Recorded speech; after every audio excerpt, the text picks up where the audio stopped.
జైల్లో ఉన్నప్పుడు అధికారులు వాళ్ళ రూల్ ప్రకారం పోతారు, అక్కడ ఫుడ్డే పెడతారు. అది నాకు నచ్చినా నచ్చకపోయినా ఆ ఫుడ్డే తింటాను. కలకాలం తింటాను ఆ ఫుడ్. ఆ పెట్టిన ఫుడ్ నాకు నచ్చలేదు, ఎందుకంటే కొద్దిగా డబ్బులు ఉండవాళ్ళం కదా, మంచి ఫుడ్ తింటాం. జైల్లో మంచి ఫుడ్ కావాలంటే వస్తుందా? కోర్టు వారు నాకు ఆర్డర్ ఇవ్వలేదు.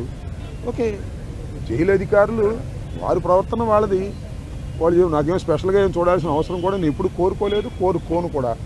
సామాన్య ప్రశ్నలుగానే ఉండటానికి నేను ఇష్టపడ్డాను.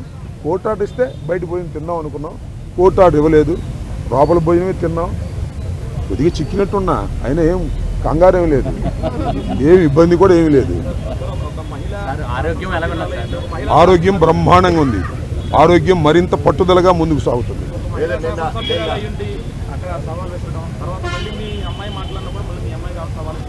సరే, ఇప్పుడు వాళ్ళ గురించి వాళ్ళని ఉపయోగం ఉంది. చంద్రబాబు మానిటర్ చేశాడు, లోకేష్ మానిటర్ చేశాడు దాడిని. కరెక్ట్గా చెప్తున్నా నేను, చంద్రబాబు లోకేష్ మానిటర్ చేశారు దాడిని.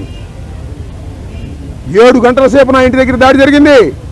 7 hours పోలీసులు ఉన్నారు అక్కడ.